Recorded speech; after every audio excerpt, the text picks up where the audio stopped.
This is the story of a man named Stanley.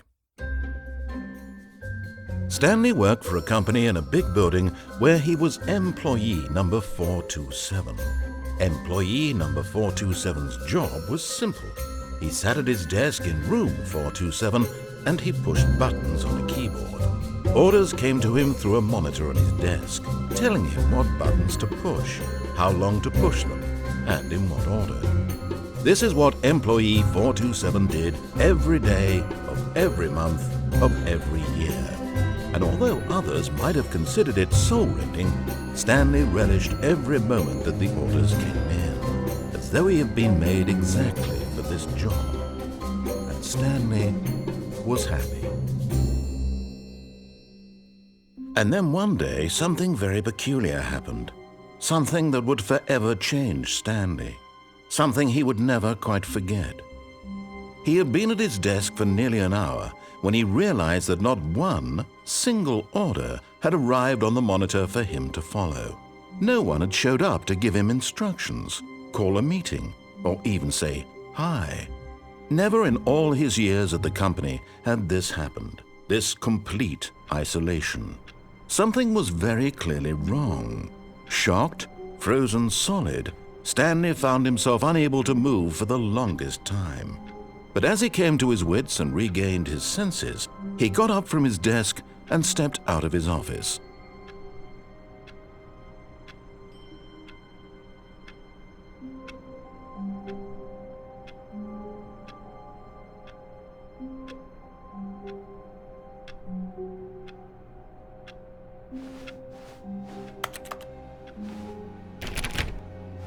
All of his co-workers were gone. What could it mean? Stanley decided to go to the meeting room. Perhaps he had simply missed a memo.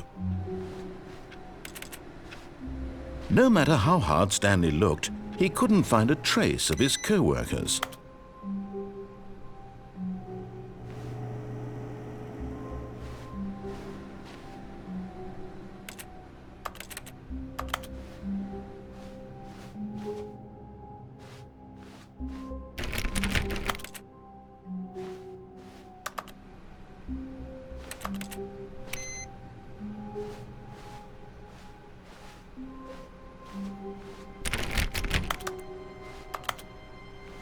Stanley went around touching every little thing in the office, but it didn't make a single difference, nor did it advance the story in any way.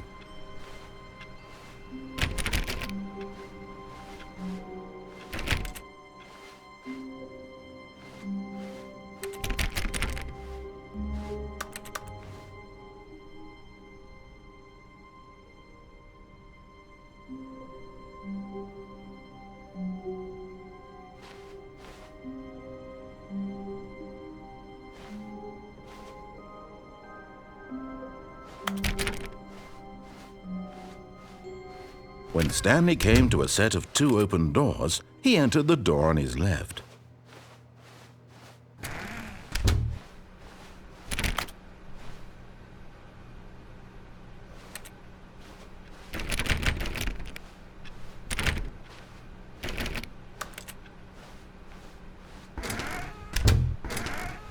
Yet there was not a single person here either.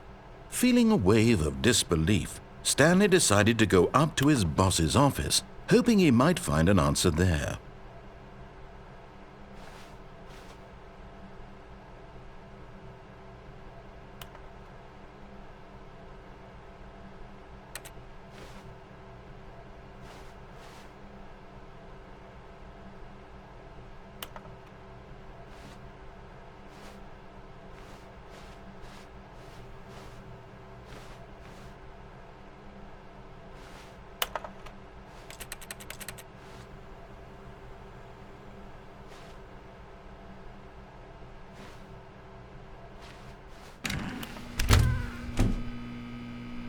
Stanley stepped into the broom closet, but there was nothing here, so he turned around and got back on track.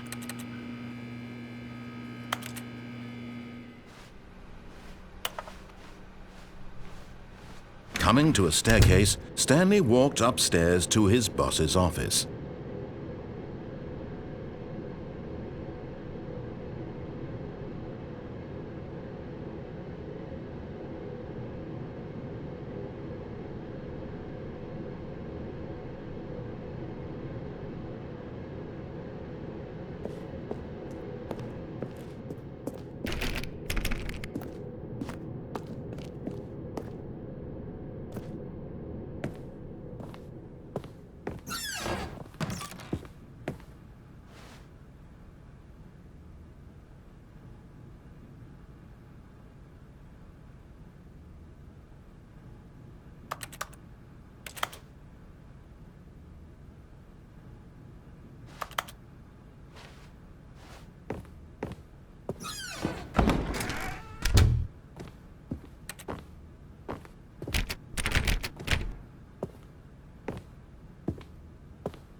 Stepping into his manager's office, Stanley was once again stunned to discover not an indication of any human life. Shocked, unraveled, Stanley wondered in disbelief who orchestrated this, what dark secret was being held from him. What he could not have known was that the keypad behind the boss's desk guarded the terrible truth that his boss had been keeping from him, and so the boss had assigned it an extra secret PIN number, 2845. But of course, Stanley couldn't possibly have known this. Yet incredibly, by simply pushing random buttons on the keypad, Stanley happened to input the correct code by sheer luck. Amazing. He stepped into the newly opened passageway.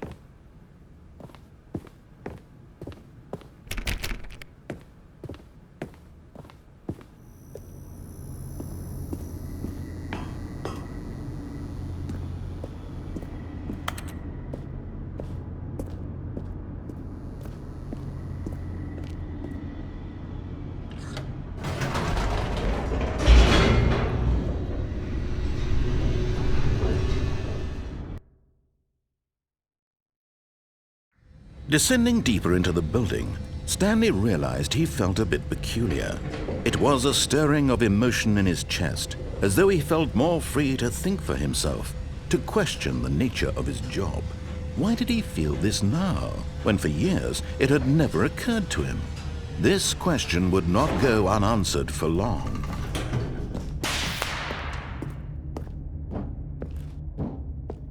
Stanley walked straight ahead through the large door that read Mind Control Facility.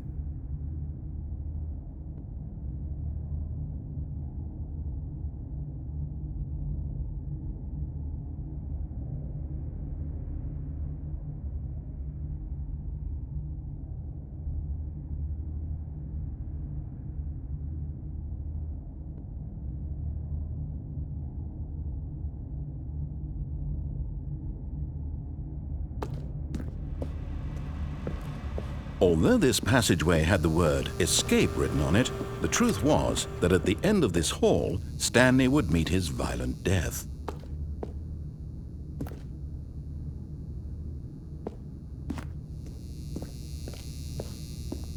The door behind him was not shut. Stanley still had every opportunity to turn around and get back on track.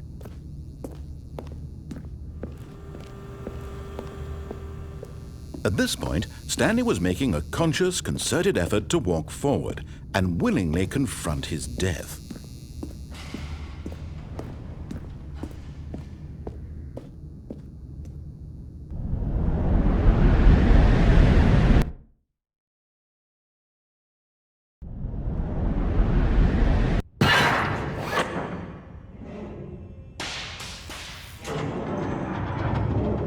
As the machine whirred into motion and Stanley was inched closer and closer to his demise, he reflected that his life had been of no consequence whatsoever. Stanley can't see the bigger picture. He doesn't know the real story, trapped forever in his narrow vision of what this world is. Perhaps his death was of no great loss, like plucking the eyeballs from a blind man. And so he resigned and willingly accepted this violent end to his brief and shallow life. Farewell, Stanley.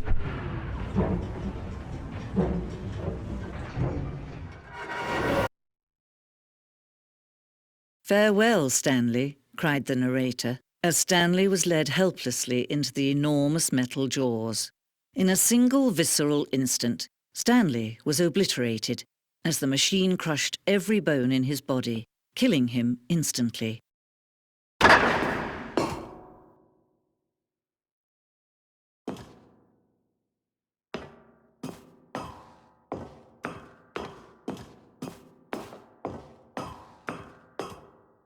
And yet it would be just a few minutes before Stanley would restart the game, back in his office, as alive as ever.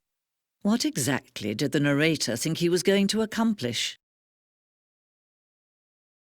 When every path you can walk has been created for you long in advance, death becomes meaningless, making life the same. Do you see now? Do you see that Stanley was already dead from the moment he hit start?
Oh, look at these two. How they wish to destroy one another.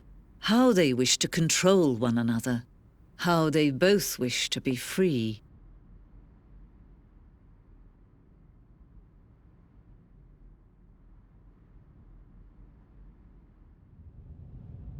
Can you see? Can you see how much they need one another? No, perhaps not. Sometimes these things cannot be seen. But listen to me. You can still save these two. You can stop the program before they both fail. Turn off your PlayStation. There's no other way to beat this game. As long as you move forward, you'll be walking someone else's path. Stop now and it'll be your only true choice. Whatever you do, choose it. Don't let time choose for you. Don't let